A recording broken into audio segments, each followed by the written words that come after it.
So if you want to rebel against the globalists, the social engineers, start by turning the TV off a few hours a day and actually getting to know your neighbors, getting outside that comfort zone, expanding your horizons.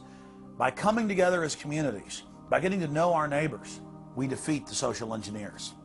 We're programmed today perfectly, just like machines. This is the best day of my life! We tie this in with the Brzezinski. Brzezinski said in Two Ages, now this guy was way up with the NSA.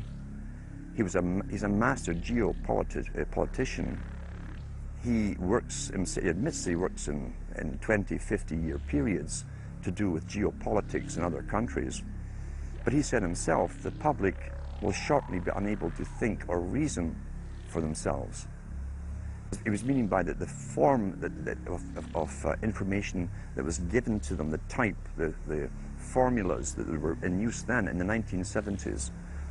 He says, eventually they'll be unable to think or reason for themselves.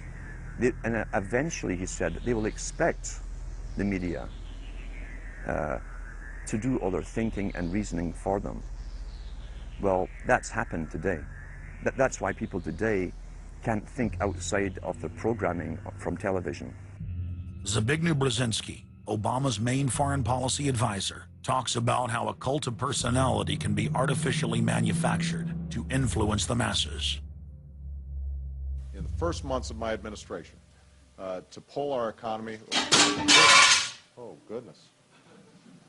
Sorry about that, guys.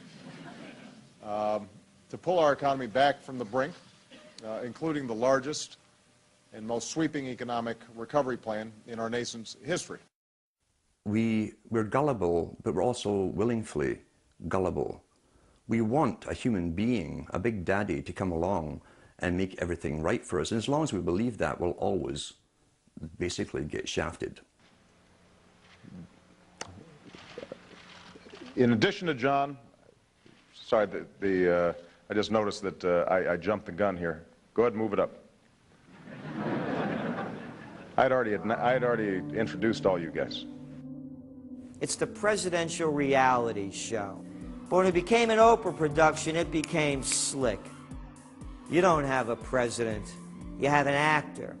They say that politics is show business for ugly people. You got it.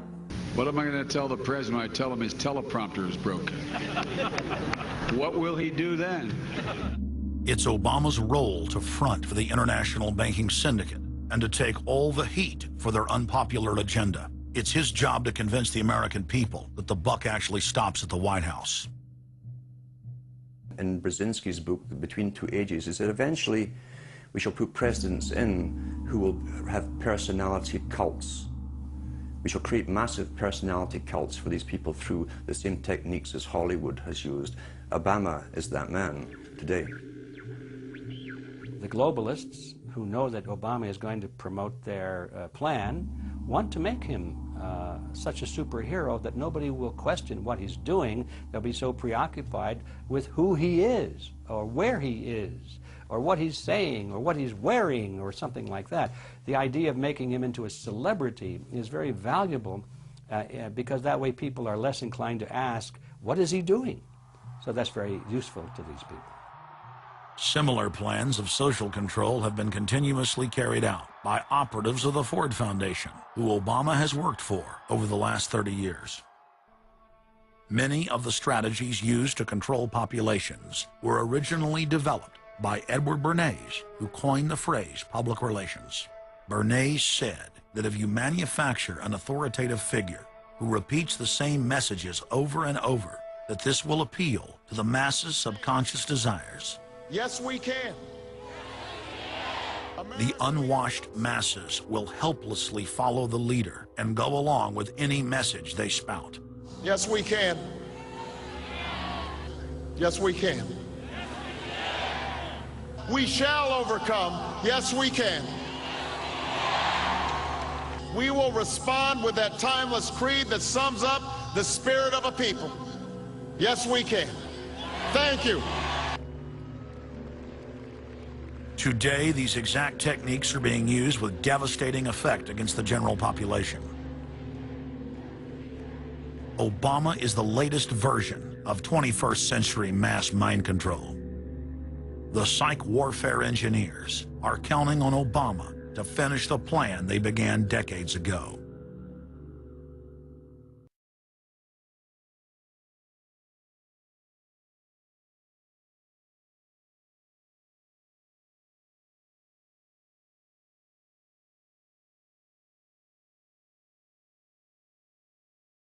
And so shortly after taking office, I directed Leon Panetta, the director of the CIA, to make the killing or capture of bin Laden the top priority of our war against al-Qaeda, even as we continued our broader efforts to disrupt, dismantle, and defeat his network.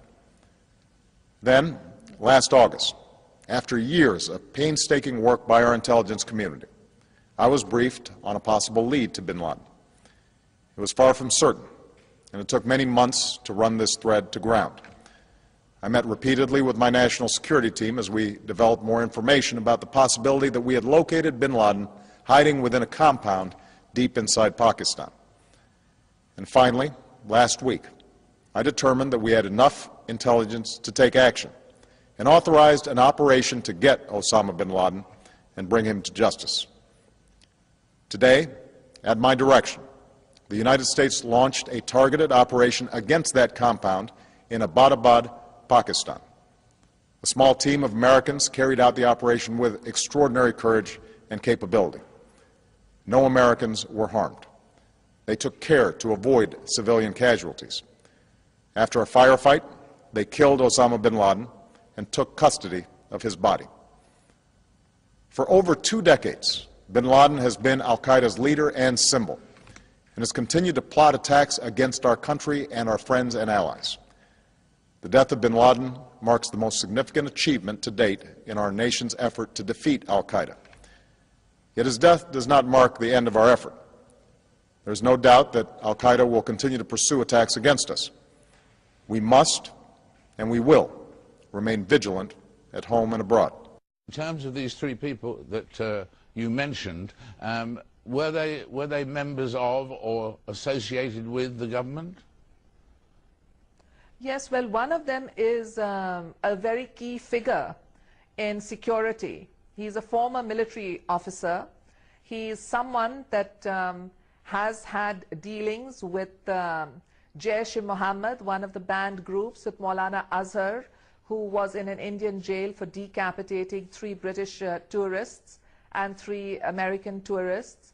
And he also had dealings with Omar Sheikh, the man who murdered Osama bin Laden. Now, I know that having dealings with people does not necessarily mean direct evidence. And in terms of these 3 people that you mentioned, were they members of or associated with the government?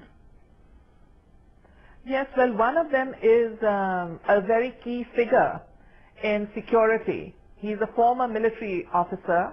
He's someone that has had dealings with Jaish-e-Mohammed, one of the banned groups, with Maulana Azhar, who was in an Indian jail for decapitating 3 British tourists and 3 American tourists. Now, I know that having dealings with people does not necessarily mean direct evidence.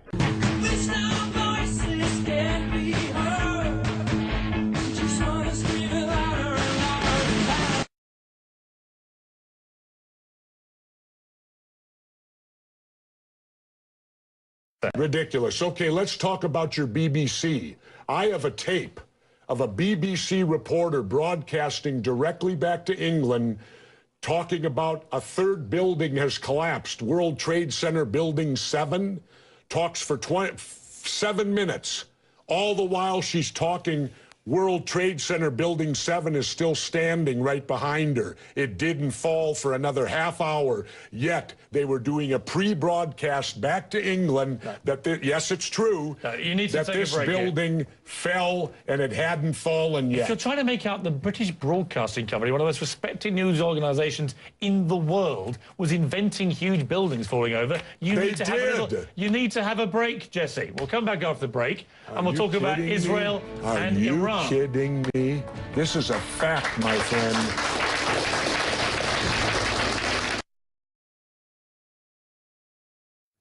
Now, more on the latest building collapse in New York. You might have heard a few moments ago I was talking about the Salomon Brothers building collapsing. And indeed it has. Apparently that's only a few hundred yards away from where the World Trade Center towers were. And it seems that this was not a result of a new attack. It was because the building had been weakened during this morning's attacks. We'll probably find out more now about that from our correspondent, Jane Stanley. Jane, what more can you tell us about the Salomon Brothers building and its collapse? Well, only really what you already know. Details are very, very sketchy. There's almost a sense downtown in New York behind me, down by the World Trade Centers, of just an area completely closed off as the rescue workers try to do their job. But this isn't the first building that has suffered as a result. We know that part of the Marriott Hotel next to the World Trade Center also collapsed as a result of this huge amount of falling debris from 110 floors of the two twin towers of the World Trade Center. As you can see behind me, the Trade Center appears to be still burning. We see these huge clouds of smoke and ash, and we know that behind that there's an empty piece of what was a very familiar New York skyline, a symbol of the financial prosperity of this city, but completely disappeared now, and New York is still unable to take on board what has happened to them today. Presumably there were very few people in the Salomon building when it collapsed. I mean, there were, I suppose, fears of possible further collapses around the area.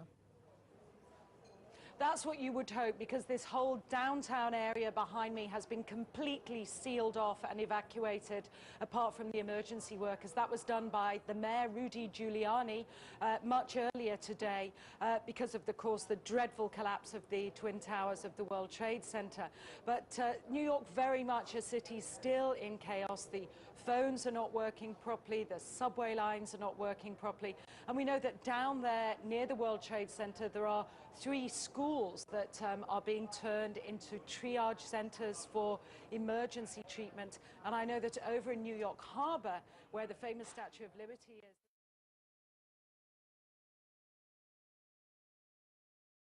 Jane, I think many of us, when we heard the news, perhaps on the radio earlier today, were completely flabbergasted by it and just couldn't comprehend it. I mean, it almost sounded too far-fetched. I was wondering what it's felt like for you being in Manhattan. Well, unfortunately, I think we've lost the line with Jane Stanley in Manhattan. Perhaps we can rejoin her and follow that up later.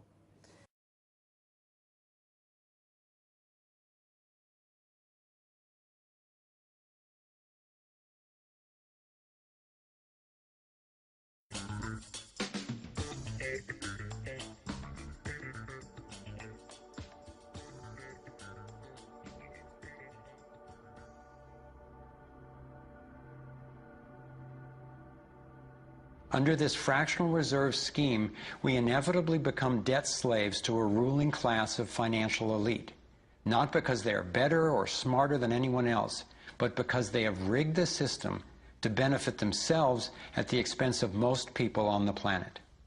Catherine Austin Fitts is an expert on this issue. She was an Assistant Secretary of Housing and Urban Development under President George Bush Sr., and then an advisor to the Clinton administration. Let's set up a game of Monopoly and you want to buy Park Place. What I can continually do is just print money, give myself more money, lower the value of your money by printing more. No matter how hardworking you are or how successful you are, I can always end up buying you for free. So how come if you or I make up money, it's called counterfeiting, but if the banks do it, it's increasing the money supply? How did the banks get this power? This is Jekyll Island, where in 1910, representatives from the Rockefellers, Rothschilds, Morgans, and other private bankers gathered secretly to draft the legislation that would create the Federal Reserve. Ed Griffin literally wrote the book on what happened at Jekyll Island. Central banks are banking cartels which have gone into partnership with the respective governments in the countries where they operate. And they've been given